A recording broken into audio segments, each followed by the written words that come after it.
कुबरनेट्स object आज देखेंगे, right. कुबरनेट्स का ऑब्जेक्ट क्या होता है, राइट। देखो, अगर आप कुबरनेट्स के ऊपर जो भी काम कर रहे हैं, राइट, कुबरनेट्स के हेल्प से हम कोई भी काम कर रहे हैं, या कुबरनेट्स क्या करता है, क्लस्टर मैनेज करता है। तो क्लस्टर के अंदर क्या होता है, नोड होता है, और नोड पे हम क्या क्रिएट करते हैं, कंटेनर, राइट। और कंटेनर के अंदर हम क्या क्रिएट करते हैं, पोड, सॉरी, पोड क्रिएट करते हैं, पोड के अंदर कंटेनर क्रिएट करते हैं। कंटेनर इंजन की बात कर रहा था, राइट। तो जब हम क्लस्टर क्रिएट करते हैं, कुबरनेट्स का क्लस्टर, तो क्लस्टर के अंदर हम क्या करते हैं, नोड क्रिएट करते हैं, राइट। नोड का क्लस्टर करते हैं, राइट। उसके बाद इस नोड पे हम क्या क्रिएट करते हैं, पोड क्रिएट करते हैं, पोड क्रिएट करते हैं, और पोड के अंदर कंटेनर क्रिएट करते हैं।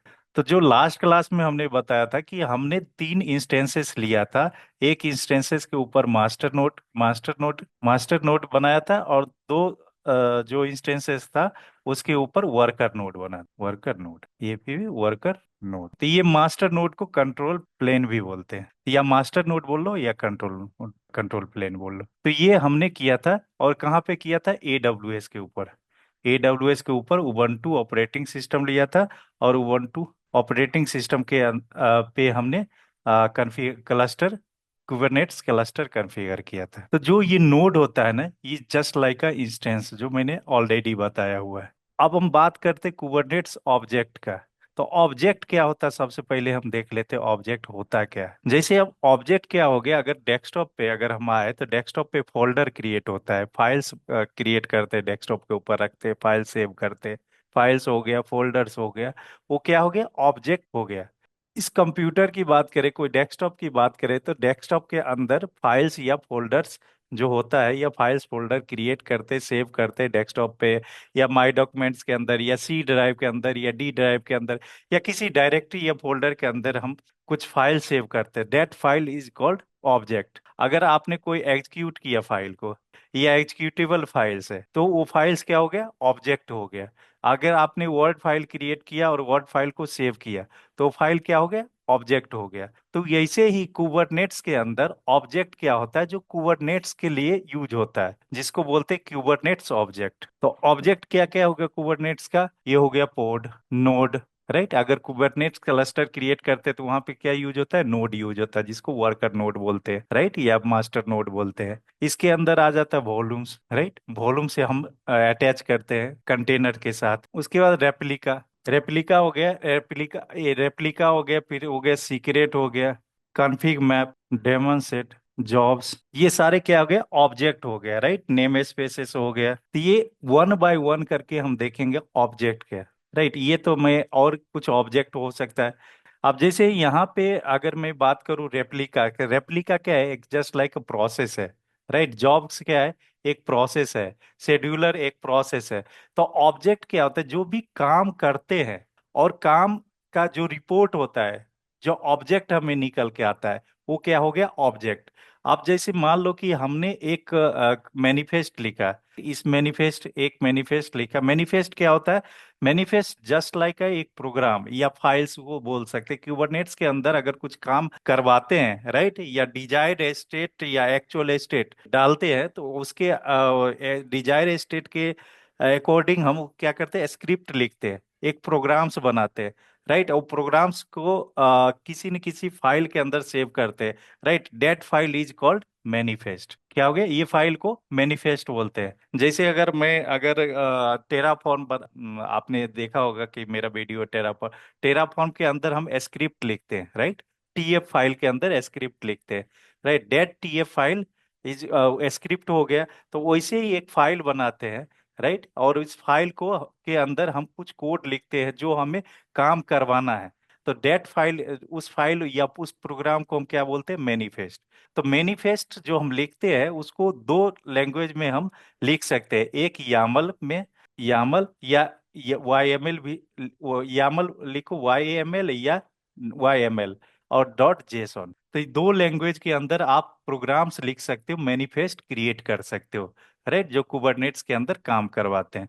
अब अगर बात करते हैं कि कमांड हम एग्जीक्यूट करते हैं, राइट, कुबरनेट्स के अंदर दो तरह से आप कमांड एग्जीक्यूट कर सकते हैं। एक तो CLI, राइट। आपने क्या करना है, जो कमांड लाइन इंटरफेस इसको बोलते हैं। आपको क्या करना है, एक कमांड लिखना है और कमांड को एग्जीक्यूट करना है। लाइक जैसे आपको एक पोर्ट क्रिएट करना है, एक नोड पे एक पोर्ट क्रिएट करना है, तो आपको क्या करना पड़ेगा, एक कमांड एग्जीक्यूट करना है और पोर्ट एग्जीक्यूट हो जाए, पोर्ट क्रिएट हो जाएगा। दूसरा मेथड क्या होता है कि मैनिफेस्ट, एक प्रोग्राम्स लिखो, प्रॉपर प्रोग्राम्स लिखना है और उस प्रोग्राम्स में हमें क्या क्या करवाना है वो डिफाइन करते हैं, और उसके बाद मैनिफेस्ट को क्या होता है, एग्जीक्यूट करते हैं। तो दो तरह से हम कमांड को एग्जीक्यूट कर सकते हैं, दो तरह से हम काम करवा सकते हैं, करवा सकते हैं क्यूबरनेट्स के अंदर। एक तो होता है कि CLI मोड पे आप केवल कमांड लिखो, कमांड एग्जीक्यूट कर जाएगा।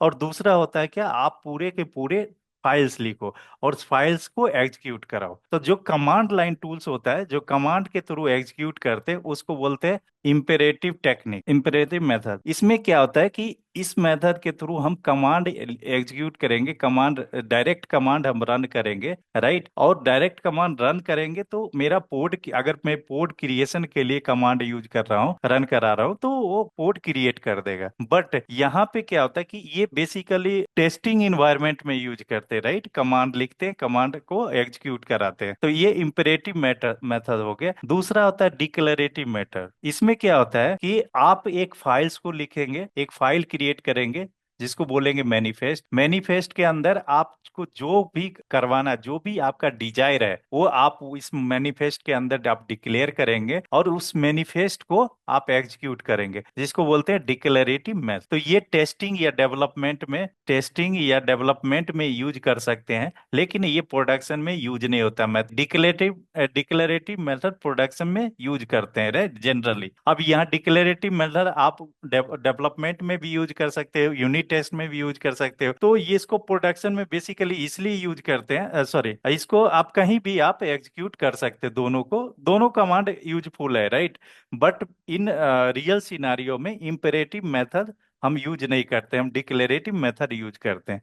अब इससे फायदा क्या हो गया कि सपोज दैट कि आपने एक फाइल क्रिएट किया, एक मैनिफेस्ट क्रिएट किया, और इसके अंदर आपने डिफाइन कर दिया कि हमें 5 पोर्ट क्रिएट करना है। तो ये जो 5 पोर्ट क्रिएट करना है और इस फाइल को सेव कर दिया, तो इस फाइल को सेव कर दिया तो क्या हो गया, ये 5 पोर्ट क्रिएट कर दिया, एग्जीक्यूट किया, 5 पोर्ट क्रिएट कर दिया, और ये मैनिफेस्ट फाइल आपके पास सेव हो गया, राइट। इन फ्यूचर अगर और 5 पोर्ट क्रिएट करना है तो आप इस मैनिफेस्ट को यूज करके कर सकते हो।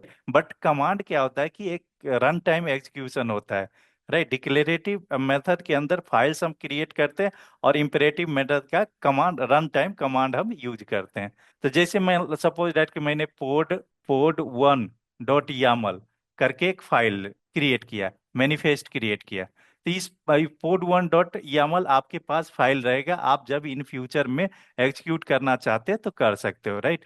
तो हम जब फाइल क्रिएट करते, जो मैनिफेस्ट क्रिएट करते, तो मैनिफेस्ट का एक्सटेंशन आप यामल में लिख सकते हो या जेसन में लिख सकते हो। ये क्या हो गया, फाइल नेम हो गया, और ये क्या हो गया, एक्सटेंशन हो गया। तो जैसे जब भी हम मैनिफेस्ट क्रिएट करेंगे, या किसी भी प्रोग्रामिंग लैंग्वेज में आप लिख सकते हो, यामल या जेसन में, राइट। जैसे यहाँ pod1.yaml, आप यामल के यूज करके आप फाइल की मैनिफेस्ट क्रिएट किया तो यामल हो गया, राइट। जैसे जेसन के pod1.json, राइट। तो ये pod1 जेसन को लैंग्वेज यूज करके आपने मैनिफेस्ट क्रिएट किया, तो ये क्या हो गया, फाइल नेम हो गया। अब देखो यहाँ पे सपोज डेट कि आपने एक फाइल्स लिखा, और फाइल्स के अंदर आपको 2 पोर्ट क्रिएट करना है। आपने एक मैनिफेस्ट लिखा, आपने फाइल आप नहीं बोलेंगे, आपने मैनिफेस्ट लिखा XYZ.YAML करके, राइट। और इसके अंदर आपने डिफाइन कर दिया कि हमें 2 पोर्ट की रिक्वायरमेंट है। तो जब ये 2 पोर्ट की रिक्वायरमेंट है, आपने बताया कि 2 पोर्ट की रिक्वायरमेंट है और 2 पोर्ट का ये फाइल क्रिएट किया, आपने मैनिफेस्ट क्रिएट किया जिसके अंदर मेंशन कर दिया 2 पोर्ट हमें रिक्वायर्ड है। तो जो ये 2 पोर्ट का मेंशन किया ना आपने, ये क्या हो गया, डिजायर स्टेट। तो इसको क्या बोलेंगे, डिजायर स्टेट। और दूसरा होता है एक्चुअल स्टेट। एक्चुअल स्टेट में क्या होता है कि अगर मान लीजिए कि एक नोड है, यहाँ पे एक मास्टर नोड है और दूसरा 2 वर्कर नोड है, सपोज दैट 2 वर्कर नोड है। तो मास्टर नोड है और यहाँ पे वर्कर नोड के अंदर कितने पोर्ट चल रहा है, राइट, कितने पोर्ट, एग्जिस्टिंग पोर्ट चल रहा है। तो ये क्या हो गया, एक्चुअल स्टेटस हो गया। और जो आपने आपको क्या चाहिए वो आप लिख रहे हैं, वो क्या हो गया, डिजायर स्टेटस हो गया, डिजायर स्टेट बोलते हैं, राइट। तो एक्चुअल स्टेट और डिजायर स्टेट क्या हो गया, एक्चुअल स्टेट के अंदर एग्जिस्टिंग क्या अभी चल रहा है वो आपको पता चलेगा, और डिजायर स्टेट के अंदर क्या आप चाहते हो, कितना आप काम करना चाहते हो। अगर मान लो कि आप एक कंटेनर क्रिएट किया, आपको चाहते हो एक पोर्ट के अंदर एक कंटेनर क्रिएट हो, और उस पोर्ट के कंटेनर के ऊपर कोई वेब सर्वर एप्लीकेशन रन करे, तो आप ये चाह रहे हो, राइट। तो आप चाह रहे तो क्या हो गया, डिजायर स्टेट हो गया, राइट। और एक्चुअल स्टेट क्या होगा, जो एग्जिस्टिंग चल के आ रहा है, अभी एक्चुअल में है क्या, कोई दिक्कत है। No sir. कोड क्या होता है, code small unit of Kubernetes, right. Kubernetes container को नहीं समझता है, किसको समझता है, पोड को। तो जो भी एक्टिविटी करेगा उस पोड पे करेगा, और उस पोड के अंदर क्या क्रिएट होता है, कंटेनर क्रिएट होता है। अब मान लो कि यहाँ पे मेरा एक मास्टर नोड है और दो मेरा वर्कर नोड है, और इस वर्कर नोड के अंदर हमने कंटेनर क्रिएट, पोड क्रिएट किया। तो ये पोड क्रिएट किया, यहाँ पे दो पोड क्रिएट किया, इस पोड के अंदर क्या हुआ, कंटेनर क्रिएट हुआ। तो कंटेनर कहाँ क्रिएट करते, पोड के ऊपर क्रिएट करते। तो ये जो पोड के अंदर जो कंटेनर हुआ, कंटेनर को कुबरनेट्स समझता नहीं है। कौन, कुबरनेट्स किसको समझता है, पोड को। कुबरनेट्स जो भी एक्टिविटी करता है किस पे करेगा, पोड्स पे करेगा, ये पोड्स पे करेगा। ये क्या हो गया, नोड हो गया। नोड वही नोड है जो इंस्टेंस होता है। कोई डाउट है। Yes, no sir, no sir. तो पोड क्या करता है, pod manage the container, container या कंटेनर्स बोल सकते हो, राइट। एक पोड के अंदर भी मल्टीपल कंटेनर क्रिएट कर सकते हैं। अब दूसरा आता है क्या, रेप्लिका सेट। रेप्लिका सेट ये क्या है, रेप्लिका सेट, ये पोड मैं बात कर रहा हूं अभी ऑब्जेक्ट की, जो कुबरनेट्स के अंदर क्या क्या ऑब्जेक्ट होता है, राइट। तो रेप्लिका सेट क्या होता है, या रेप्लिका बोलते हैं इसको। रेप्लिका और रेप्लिका सेट दोनों यूज करते हैं। रेप्लिका क्या करता है, एक रेप्लिका क्रिएट कर देता है, एक डिट्टो कॉपी क्रिएट कर देता है। जैसे यहाँ पे 2x2 दे दिए तो दो रेप्लिका क्रिएट कर दिया, 2x3 देंगे तो एक का मतलब दो रेप्लिका यहाँ पे क्रिएट कर दिया। तो ये क्या हो गया, रेप्लिका सेट। ये आगे हम डिटेल्स में जाएंगे रेप्लिका क्या होता है। तो रेप्लिका एक प्रोसेस होता है, एक कमांड्स होता है क्यूबरनेट्स के अंदर, और वो कमांड को हम क्या बोलते हैं, ऑब्जेक्ट बोलते हैं। जैसे सर्विसेज, सर्विसेज क्या हो गए, एक सर्विस जो है एक क्या हो गया, ऑब्जेक्ट हो गया। सर्विस का यूज होता है कुबरनेट्स के अंदर पोर्ट को एक्सपोज करने के लिए। मान लो कि एक कंटेनर है, ये कंटेनर के ऊपर वेब एप्लीकेशन चल रहा है, ये वेब एप्लीकेशन किसी ने किसी का, ये कंटेनर किसी ने किसी पोर्ट के अंदर बना हुआ है। तो इस पे वेब एप्लीकेशन चला, इस एप्लीकेशन को आउटसाइड द नेटवर्क एक्सपोज करना है। तो वो किसके अंदर आता है, सर्विसेज के अंदर। तो सर्विस क्या हो गया, एक कमांड है, एक प्रोसेस है, जिसके अंदर हम पोर्ट एक्सपोज करते हैं outside the internet, outside the world, right. Access करने के लिए आउटसाइड द वर्ल्ड एक्सेस करते हैं। इस तरह से कॉन्फ़िग मैप और सीक्रेट पोर्ट को कॉन्फ़िगर करने के लिए काम आता है, जैसे कि password, config map and secret, ये दोनों क्या हो गया, ऑब्जेक्ट हो गया। किसका ऑब्जेक्ट, कुबरनेट्स का। अभी इसको, इसका काम क्या होता है, पोर्ट कॉन्फ़िगरेशन के लिए, पोर्ट कॉन्फ़िगरेशन के लिए हम काम करते हैं। इस तरह से अगर मैं नेम स्पेस की बात करूं तो नेम स्पेस भी आगे हम पढ़ेंगे। नेम स्पेस जस्ट लाइक एक वर्क स्पेस क्रिएट करते क्यूबरनेट्स के अंदर। सपोज डेट कि अगर आप डेवलपमेंट के लिए काम कर रहे तो डेवलपमेंट का एक नेम स्पेस क्रिएट करेंगे, अगर यूनिट टेस्टिंग के लिए काम कर रहे हैं तो यूनिट टेस्टिंग के लिए नेम स्पेस क्रिएट करेंगे, और प्रोडक्शन के लिए काम कर रहे हैं तो प्रोडक्शन के लिए नेम स्पेस क्रिएट, एक काइंड्स ऑफ डोमेन क्रिएट करते, एक वर्क स्पेस क्रिएट करते जिसको हम बोलते हैं नेम स्पेस। ये क्या हो गया, ऑब्जेक्ट हो गया। किसका ऑब्जेक्ट हो गया, कुबरनेट्स का हो गया। ऐसे ही कोई जॉब शेड्यूल करते हैं तो जॉब्स जो हो गया आपका ऑब्जेक्ट हो गया। अब यहाँ पे देखो काम, कोई एक पर्टिकुलर कमांड को भी एग्जीक्यूट, सॉरी, ऑब्जेक्ट बोल सकते हैं, राइट। एक पर्टिकुलर फाइल्स को भी ऑब्जेक्ट बोलते हैं।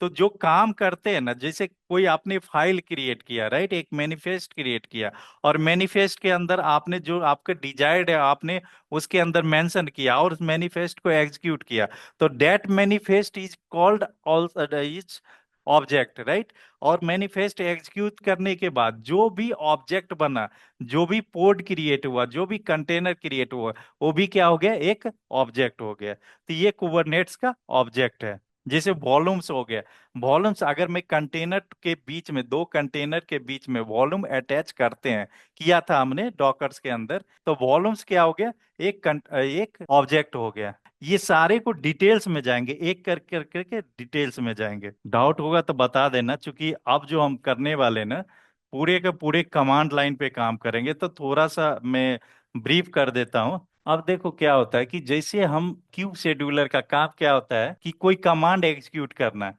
जैसे यहाँ पे एक मास्टर नोड है और दो वर्कर नोड है, और एपीआई सर्वर का, ये इसके अंदर एपीआई सर्वर होता है, राइट। तो एपीआई सर्वर पे आपने एक कमांड एग्जीक्यूट किया, मैंने एक यूजर है यहाँ पे, एक कमांड, एक मैनिफेस्ट राइट किया, जिसके अंदर एक कोड एग्जीक्यूट करे। तो यहाँ पे जो क्यू शेड्यूलर है वो जॉब को एग्जीक्यूट करेगा और ये पोर्ट क्रिएट कर देगा कहाँ पे, जो भी नोड है, अटैच नोड है क्लस्टर के अंदर, क्यूबरनेट क्लस्टर के अंदर जो भी अटैच नोड है उस पे क्या करेगा, पोर्ट क्रिएट कर देगा।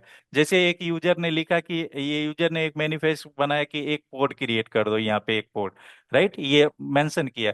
तो जब ये शेड्यूलर रन करेगा, राइट, शेड्यूल रन करेगा after checking all the pre request, जो भी मैंने पहले आर्किटेक्चर के अंदर बताया, तो ये नोड पे पोर्ट क्रिएट कर देगा। मान लो कि यहाँ पे एक पोर्ट क्रिएट कर देगा। तो ये जो, अगर आप यहाँ पे डिफाइंड किया हो, यहाँ पे अगर मान लो कि नोड 1 है और नोड 2 नेम है, right, worker node 1, worker node 2, और ये मास्टर नोड है। तो आपने अगर डिफाइंड किया कि आप नोड 2 पे ही पोर्ट क्रिएट करो, तो नोड 2 पे ही फिर पोर्ट क्रिएट करेगा, राइट। अदरवाइज बाय डिफॉल्ट में कहीं भी पोर्ट, किसी भी नोड पे पोर्ट क्रिएट कर सकता है जो उसके क्लस्टर के अंदर आता है। तो आपको मेंशन करना पड़ेगा मैनिफेस्ट के अंदर कि किस नोड पे आपको पोर्ट, स्पेसिफिक पोर्ट क्रिएट करना चाहते हो। अदरवाइज वो जो भी पोर्ट पे देख, जो भी नोड पे देखेगा खाली स्पेस है, वहां पे पोर्ट बाय डिफॉल्ट क्रिएट कर देगा। अब ये पोर्ट जो होता है, अब पोर्ट के अंदर कंटेनर चल रहा है, ये पोर्ट है, पोर्ट के अंदर एक कंटेनर चल रहा है। ये कंटेनर, अगर आपका नोड डिलीट हो गया, राइट, नोड क्रैश हो गया, या नोड क्या हो गया, बाइट नोड क्रैश हो गया, या क्या हो गया, नोड के अंदर कोई भी प्रॉब्लम आ गया, नोड की बात कर रहा हूं तो मैं अभी इंस्टेंस की बात कर रहा हूँ, ये नोड फेल कर गया, इंस्टेंस इंस्टेंस जो आपका करप्ट हो गया, तो उस केस में क्या होगा, जो पोर्ट क्रिएटेड है इस नोड के अंदर, जो पोर्ट क्रिएटेड है, ये पोर्ट आपका डिलीट हो जाएगा, डिस्ट्रॉय हो जाएगा, राइट। चूंकि नोड ही नहीं चलेगा तो पोर्ट कैसे चलेगा, क्योंकि पोर्ट कहाँ पे क्रिएटेड है, नोड के अंदर। तो ये ध्यान में रखना, अगर आपका नोड डिस्ट्रॉय हो जाता, नोड फेल्स हो जाता है किसी भी कारण से, हार्डवेयर फेल्यूर्स या सॉफ्टवेयर फेल्यूर्स, बग्स आ गया, वायरस आ गया, तो आपका कंटेनर, उसके अंदर जितने भी पोर्ट होंगे सारे के सारे डिस्ट्रॉय कर जाएगा। अब ये नोड की बात कर रहा हूं।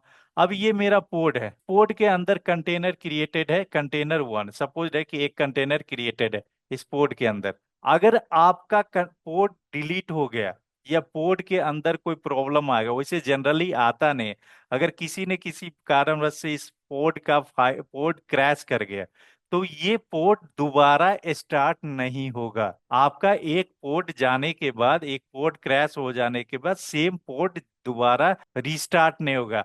हाँ, इसके बदले नया एक पोर्ट क्रिएट हो जाएगा, तो जिसके अंदर सेम कॉन्फ़िगरेशन रहेगा जो इस कंटेनर्स के अंदर चल रहा है, सेम कॉन्फ़िगरेशन रहेगा, और ये पोर्ट, नया पोर्ट क्रिएट होगा, बट ये इस पोर्ट को, एग्जिस्टिंग पोर्ट को रिस्टार्ट नहीं होगा। और जब नया पोर्ट क्रिएट होगा तो नया का एक अपना यूआईडी होगा, राइट, यूनिक आईडी होगा, राइट। सपोज दैट इसका यूनिक आईडी 01 है, तो इसका वो यूनिक आईडी 02 रहेगा। हाँ, लेकिन अगर मान लो इस पोर्ट का आईपी 10.01.1.1 है, तो ये आईपी, सेम आईपी यहाँ पे कॉन्फ़िगर हो सकता है जब नया पोर्ट क्रिएट होगा, तो पोर्ट, नया पोर्ट क्रिएट होगा तो यहाँ पे भी 10.1.1.1 हो सकता है कॉन्फ़िगर, बट यूनिक आईडी जो होगा वो डिफरेंट होगा। तो एक बार पोर्ट क्रिएट होगा, पोर्ट डिस्ट्रॉय होने के बाद पोर्ट नेवर रीस्टार्ट। फेल्स होने का बहुत सारे कारण हो सकता है, या गलती से आपने पोर्ट को डिलीट कर दिया, राइट, तो वो फिर रिकवर नहीं होगा, या कोई प्रोसेस फेल कर गया तो वो कोई रिकवर नहीं हो गया, या नोड फेल कर गया तो भी कोई रिकवर नहीं हो गया। हाँ, एक चीज और होता है कि अगर आपके नोड पे, मान लो कि ये इस नोड पे आपका पोर्ट चल रहा है, और इस पोर्ट के अंदर कोई भी कंटेनर चल रहा है, सपोज मैं पोर्ट की बात कर रहा हूँ, कंटेनर की बात नहीं कर रहा हूँ, तो पोर्ट चल रहा है इस नोड पे, और ये नोड कुछ टाइम बीइंग के लिए फेल्स करता है, मान लो कि 20 सेकंड के लिए फेल्स करता है, या 20 सेकंड के लिए इसका नेटवर्क रीचेबिलिटी नहीं होती है इस क्लस्टर के साथ, या 20 सेकंड के लिए कुछ रिस्टार्ट हो जाता है, सिस्टम रिस्टार्ट होता है। तो इसके अंदर जो पोर्ट कॉन्फ़िगर है इसका कुछ टाइम आउट रहता है कि इतने सेकंड के मतलब टाइम आउट होता है कि अगर इतने सेकंड में अगर आपको नोड मिल गया तो ये पोर्ट अप एंड रनिंग रहेगा, अदरवाइज नोड फेल होने के बाद पोर्ट भी फेल हो जाता है। ये बैकग्राउंड में चलते रहता है, प्रोसेस बैकग्राउंड में चलते हैं नोड के ऊपर। अब मान लो कि ये पोर्ट इस कंटेनर के एक अंदर पोर्ट क्रिएटेड है, और पोर्ट के अंदर आपने एक कंटेनर क्रिएट है। तो कंटेनर क्रिएटेड है और कंटेनर के एक वॉल्यूम्स भी क्रिएटेड है। जब पोर्ट पोर्ट आपका सॉरी नोड आपका डिलीट होगा या नोड फेल होगा, तो आपको पोर्ट नहीं मिलेगा, तो पोर्ट के अंदर कुछ भी नहीं मिलेगा, चाहे कंटेनर्स हो वॉल्यूम्स हो, कुछ भी नहीं मिलेगा। अगर आपका पोर्ट भी डिलीट हो गया, राइट, या पोर्ट फेल कर गया, या पोर्ट का प्रोसेस फेल कर गया, तो इस केस में क्या होगा, जो भी वॉल्यूम से अटैच होगा इस पोर्ट से वो भी डिलीट हो जाएगा, डिटैच हो जाएगा, डिलीट हो जाएगा। क्योंकि एक बार पोर्ट जाने के बाद दोबारा पोर्ट रिस्टार्ट नहीं होता है, इसलिए उसके साथ जो भी वॉल्यूम से अटैच है वो भी डिलीट हो जाएगा। राइट, इस पोर्ट के साथ जो भी वॉल्यूम से अटैच है वो डिलीट हो जाएगा। अब क्यूबरनेट्स इंस्टॉल जो हम कर सकते, क्यूबरनेट्स कॉन्फ़िगर कर सकते हैं, या क्यूबरनेट्स क्लस्टर हम क्रिएट कर सकते हैं, या तो सिंगल नोड, एक ही नोड पे single node installation Kubernetes cluster create करने के लिए हम यूज कर सकते हैं। जैसे मान लो कि ऑल इन वन बोल सकते हो, सिंगल नोड इंस्टॉलेशन। इसमें क्या होता है कि मान लो कि आपके पास एक ही सर्वर है, तो एक ही सर्वर के ऊपर आप कुबरनेट्स क्लस्टर क्रिएट कर सकते हो, जिसका एक लाइव एग्जांपल होता है मिनी क्यूब। जैसे एग्जांपल के लिए मिनी क्यूब क्या करता है कि एक ही होस्ट पे आपको नोड भी क्रिएट वर्कर नोड भी क्रिएट कर देगा, और मास्टर नोड भी क्रिएट कर देगा। तो ये सिंगल नोड इंस्टॉलेशन बोलते हैं, जिसका एग्जांपल हो गया मिनी क्यूब। राइट, इसके लिए अगर तीन को नोड या चार नोड या दो नोड की जरूरत नहीं होगी, आप सिंगल नोड पे भी आप कुबरनेट्स इंस्टॉल कर सकते हो। राइट, तो जैसे एग्जांपल हो गया मिनी क्यूब, और हम आगे करने वाले मिनी क्यूब पे ही, राइट, मिनी क्यूब पे ही काम करेंगे। इससे क्या होगा कि देखो, जो भी कमांड हम क्लस्टर के अंदर चलाएंगे सेम कमांड मिनी क्यूब के अंदर चलाएंगे, just like a live example होगा। डिफरेंस यही होगा कि हम बार बार मास्टर नोड या वर्कर नोड पे जाना नहीं पड़ेगा, एक ही जगह से हम दोनों को चेक कर सकते हैं। राइट, एक ही नोड के अंदर मास्टर भी क्रिएट करेगा और वर्कर भी क्रिएट कर देगा। Right, mini cube. बट ये प्रोडक्शन इन्वायरमेंट में यूज नहीं होता है। Mini cube is use just only for the testing and development faces only. इसको मास्टर प्रोडक्शन में यूज नहीं कर सकते हैं। दूसरा क्या होगा, एक ईटीसी क्लस्टर होगा, सिंगल नोड ईटीसी हो जाएगा, सिंगल नोड ईटीसीडी जो डेटाबेस क्लस्टर होगा। उसके बाद सिंगल मास्टर और मल्टीपल वर्कर नोड, ये इंस्टॉलेशन क्यूबरनेट्स इंस्टॉलेशन। दूसरा क्या हो जाएगा, ये सिंगल नोड ईटीसी क्लस्टर रहेगा, एक ही नोड पे ईटीसी क्लस्टर रहेगा, सिंगल नोड मास्टर होगा और मल्टीपल वर्कर नोड होगा। अब ये ईटीसीडी क्लस्टर मैंने एक्सप्लेन किया था, ETCD cluster is not a Kubernetes part, right, ये अलग से डेटाबेस आप यूज कर सकते हो। तो सिंगल नोड क्लस्टर के अंदर आप एक मास्टर बना लो और मल्टीपल वर्कर नोड हम क्रिएट कर सकते हैं। तीसरा क्या हो गया, ये क्यूबरनेट्स इंस्टॉलेशन मेथड हो गया शायद। तीसरा क्या हो गया, multiple single node ETCD, multiple master master and multiple worker node. तो ये तीन तरह का इंस्टॉलेशन हम कर सकते हैं, जिसमें मैंने बता दिया इस पे। अभी जो हम काम करेंगे, अभी ये मिनी क्यूब इंस्टॉल करेंगे, राइट। तो मिनी क्यूब इंस्टॉल करके हम उसके ऊपर cluster, mini cube nothing just like अ क्यूबरनेट क्लस्टर, तो मिनी क्यूब इंस्टॉल करेंगे, मिनी क्यूब इंस्टॉल करके हम जो भी काम करेंगे सेम काम हम लाइव सिनारियो में कर सकते हैं। सेम कमांड हम एग्जीक्यूट कर सकते हैं लाइव सिनारियो में या प्रोडक्शन इन्वायरमेंट में। इसमें कोई डिफरेंसेस नहीं आएगा कि प्रोडक्शन इन्वायरमेंट में हम कौन सा कमांड चला रहे हैं, कौन सा मैनिफेस्ट लिख रहे हैं, सेम मैनिफेस्ट यहाँ पे एग्जीक्यूट करेगा या नहीं करेगा, यहाँ पे कोई डिफरेंसेस नहीं आएगा। मैनिफेस्ट एग्जीक्यूट करने में, कमांड एग्जीक्यूट करने में, मैनिफेस्ट फाइल क्रिएट करने में। बट हाँ, एक ही चीज का डिफरेंसेस होगा कि यहाँ पे वर्कर नोड और मास्टर का नोड सेम ही होगा, सेम नोड के अंदर आएगा, इसलिए सिंगल नोड हम बोलते हैं मिनी क्यूब को। तो आज हम ये मिनी क्यूब इंस्टॉल करने वाले हैं, राइट। तो ने अभी चलते हैं लैब पे, चलते हैं लैब पे करके देखते हैं मिनी क्यूब इंस्टॉलेशन। 2-3 मिनट का ब्रेक ले लो, राइट, फिर करते हैं। ठीक है, तो डायरेक्ट हम लैब पे आ जाते हैं और लैब पे एक EC2 इंस्टेंस क्रिएट करेंगे और उस EC2 इंस्टेंस पे मिनी क्यूब कॉन्फ़िगर करेंगे, राइट, क्यूबरनेट्स क्लस्टर के लिए। तो एक इंस्टेंस ले लेता हूँ, same Asia Pacific Tokyo region के अंदर है। और मैं एक लॉन्च इंस्टेंस कर देता हूँ, यहाँ पे दे देता हूँ मिनी क्यूब सर्वर, नेम दे दिया मिनी क्यूब सर्वर। और उबंटू सेलेक्ट कर लेता हूँ, आप लिनक्स पे भी कर सकते हो, तो मैं उबंटू सेलेक्ट कर लेता हूँ। और एक की पेयर क्रिएट कर लेता हूँ यहाँ पे, पैम फाइल मिनी मिनी क्यूब की नाम दे दिया, मिनी क्यूब पैम फाइल क्रिएट किया, की फाइल मेरा डाउनलोड हो गया। अब मैं यहाँ पे जो सर्वर लेता हूँ, ये सर्वर हमें लेना है at least 2 GB virtual machine, right. Ubuntu का लेटेस्ट वर्जन हम ले सकते हैं, लेकिन ये उबंटू पे आएंगे, यानी OS इमेजेस पे आएंगे। उबंटू उबंटू का हम 24.04 लेटेस्ट जो वर्जन है उस पे मैं सेलेक्ट किया। और यहाँ पे हार्डवेयर में थोड़ा सा इंक्रीज कर देता हूँ, तो यहाँ पे 2 वर्चुअल CPU और 4 GB मेमोरी में यूज कर लेता हूँ, राइट। चूंकि मैं क्लस्टर क्यूबरनेट्स क्लस्टर क्रिएट करने के लिए एटलीस्ट आपको 2 वर्चुअल CPU होना चाहिए। नेम दे दिया मिनी क्यूब, अपना की डाउनलोड कर लिया। की डाउनलोड करने के बाद यहाँ पे ट्रैफिक जो है ना, ऑल, यहाँ पे ट्रैफिक इसको बंद करता हूँ, एक नया रूल्स क्रिएट कर लेता हूँ, एडिट में जाता हूँ, सिक्योरिटी ग्रुप्स रूल्स क्रिएट कर लेता हूँ। और मैं दे देता हूँ ऑल ट्रैफिक, यहाँ पे ऑल ट्रैफिक दे दिया। और कस्टम एनीवेयर कर देता हूँ या कस्टम दे देता हूँ, और 0/0। तो ये मेरा कोई भी ट्रैफिक आ जाएगा और कहीं से भी आएगा, कहीं से भी जाएगा, कोई स्पेसिफिक पोर्ट हमने अलाउ नहीं किया। इसके अंदर SSH भी आ जाएगा, राइट। कस्टम्स कर दिया, ऑल ट्रैफिक कर दिया। और यहाँ पे साइज में थोड़ा स्टोरेज का साइज मैं बढ़ा देता हूँ, 20 GB ले लेता हूँ, जिससे कि फास्ट काम करे। GP3 है, फास्ट काम करे। उसके बाद लॉन्च इंस्टेंस कर देता हूँ। एक ही सिंगल नोड मैंने क्रिएट किया है यहाँ पे, व्यू ऑल इंस्टेंस। इंस्टेंस मेरा अभी रनिंग स्टेट में है, बट स्टेटस चेक अभी इनिशियलाइजिंग हो रहा है, तो लेट्स वेट फॉर 2 मिनट्स। जब तक सर्वर अप एंड रनिंग हो रहा है तब तक मैं क्या करता हूँ, इसका पब्लिक IP कॉपी कर लेता हूँ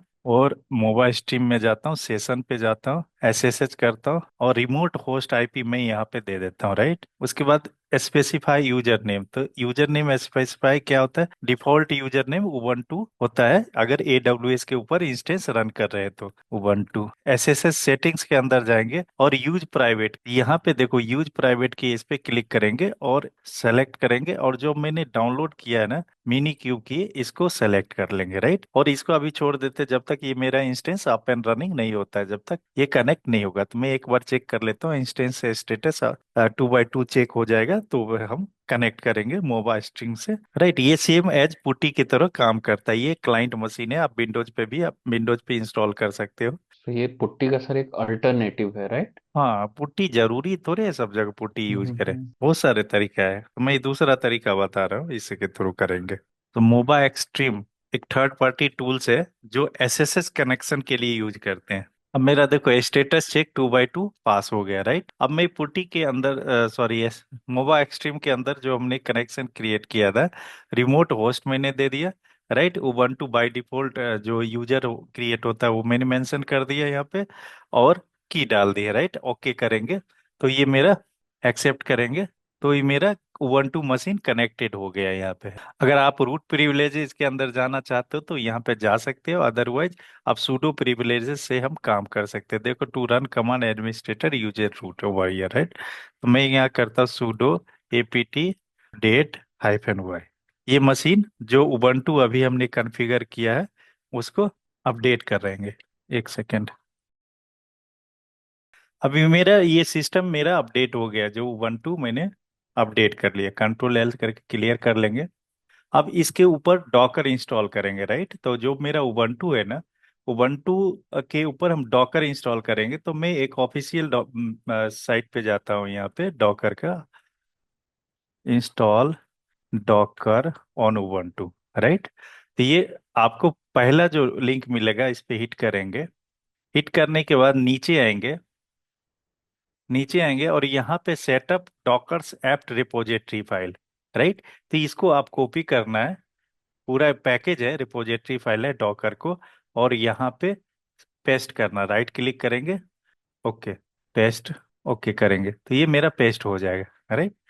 राइट, ये पैकेज मेरा आ गया इसके अंदर। अब इसके अंदर पैकेज मेरा डॉकर का पैकेज आ गया, तो डॉकर इंस्टॉल करने के लिए हम क्या यूज करेंगे, सूडो, चूंकि मैं रूट प्रिविलेजेस पे नहीं हूं अभी, तो pseudo install -y Docker dot IO, right.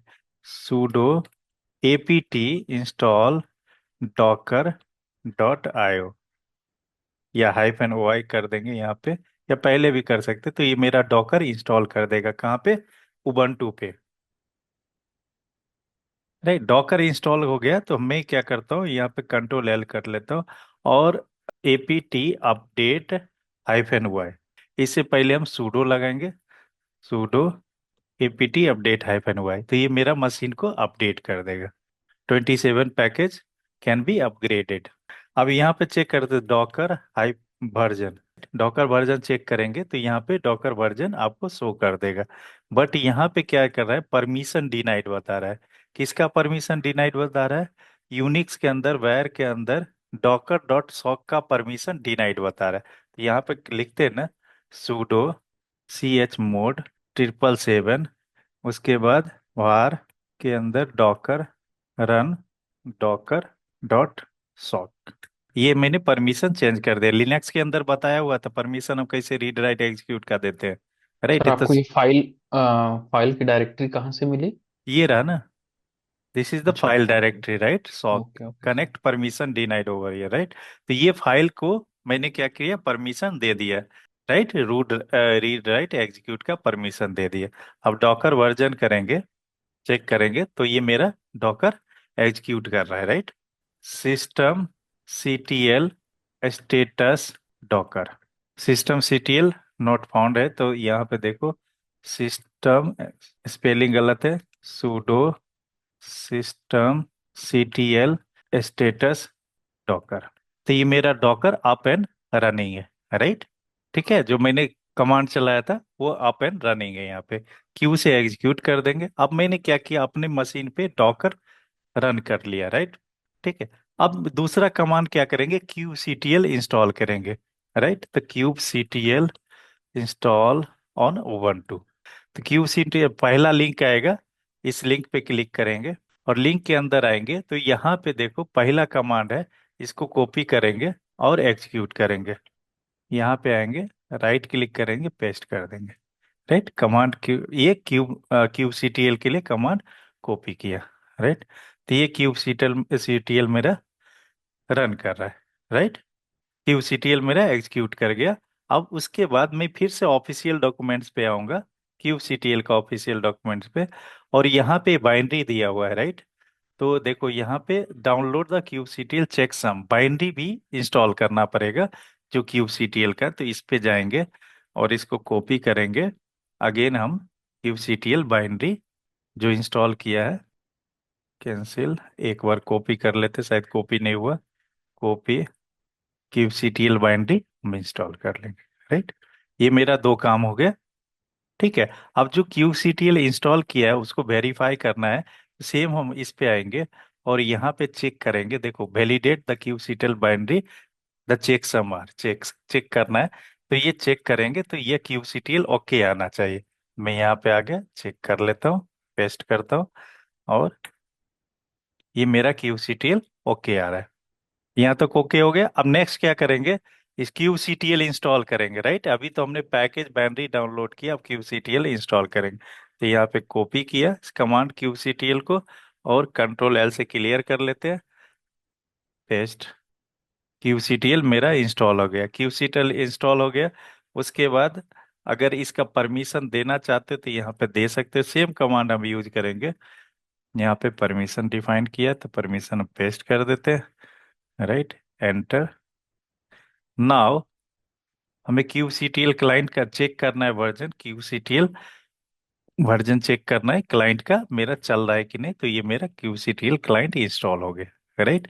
अगर इसी फाइल को YAML में अगर देखना चाहते हो तो यहाँ पे एक कमांड है QCTL, ऑफिशियल डॉक्यूमेंट्स पे अवेलेबल है, यहाँ पे YAML फाइल में दिख जाएगा।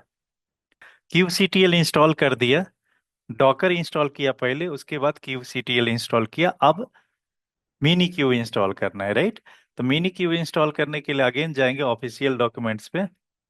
यहाँ पे एक जो हमने अभी तक काम किया इसको अपडेट कर देते हैं, sudo apt अपडेट -y। तो अभी क्या करना है, एक कमांड और एग्जीक्यूट करना है। जो डॉकर है, डॉकर का जो यूजर बना है वो ubuntu यूजर के ग्रुप में ऐड हो जाए, तो इसके लिए मैंने ये कमांड यूज कर दिया, राइट। अब नेक्स्ट एक बार अपडेट चला देता हूँ। अब नाउ मिनी क्यू इंस्टॉल करने के लिए हम क्या लिखेंगे, mini Q install on install Ubuntu, right. तो मिनी क्यू स्टार्ट का पहला ऑफिशियल डॉक्यूमेंट्स खुल जाएगा। इसके अंदर देखो एटलीस्ट 2 GB, 2 वर्चुअल CPU चाहिए, तो यहाँ 2 वर्चुअल CPU और 2 GB मेमोरी एटलीस्ट चाहिए, तो हमारे पास 4 GB मेमोरी है और 20 GB डिस्क स्पेस, राइट। ये तीनों क्राइटेरिया फुलफिल कर रहा है। अब मिनी क्यू इंस्टॉलेशन आप विंडोज पे कर सकते हो, OS पे कर सकते हो, लिनक्स पे भी कर सकते हो, राइट। तो हम अपने केस में क्या करेंगे, लिनक्स पे करेंगे, लिनक्स का कमांड उठाएंगे, राइट। तो यहाँ पे देखो कमांड ऑलरेडी दिया हुआ, तो आपको क्या करना है, कॉपी करना है, कॉपी करना है और रन करना है। पेस्ट करेंगे, एंटर। मिनी क्यूब इंस्टॉल हो गया। एक कमांड और यूज करना है मिनी क्यूब इंस्टॉल करने के बाद, कॉन्ट्रैक्ट। कॉन्ट्रैक्ट क्या करता है कि मिनी क्यूब आपका कॉन्फ़िगरेशन आपसे सही चल रहा है या नहीं चल रहा है, उसके लिए पैकेज हम मिनी क्यूब का सपोर्ट पैकेज इंस्टॉल करते, मिनी क्यूब प्रॉपर रनिंग करे, राइट। उसके लिए हम कॉन्टैक्ट पैकेज यूज करते हैं। तो यहाँ पे परमिशन डिनाइड बता रहा है, तो मैं यहाँ पे लगा देता हूँ सूडो। चूंकि हमने क्या सारा काम किस पे कर रहे हैं, यहाँ पे unable to locate contact package, control L double N. के लिए apt install sudo sudo apt install -y और स्पेस कॉन्टैक्ट पैस, राइट।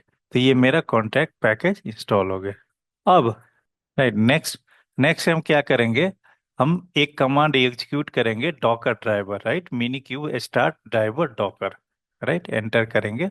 ये थोड़ा सा टाइम लगेगा, क्योंकि डॉकर ड्राइवर मैंने इसलिए डाला, इससे बैकग्राउंड में मैं डॉकर चला रहा हूँ, राइट, इसलिए डॉकर ड्राइवर ड्राइवर यहाँ पे दिया, राइट। अगर कंटेनर री चलाएंगे या कुछ भी अगर चलाएंगे, रॉकेट चलेंगे, तो उसका ड्राइवर आपको देना पड़ेगा यहाँ पे मिनी क्यूब स्टार्ट करते समय, राइट। चूंकि मैंने अभी डॉकर यूज किया बैकग्राउंड में, इसलिए यहाँ पे कमांड रन किया, Docker drive mini cube start और हाइफन हाइफन ड्राइवर डॉकर।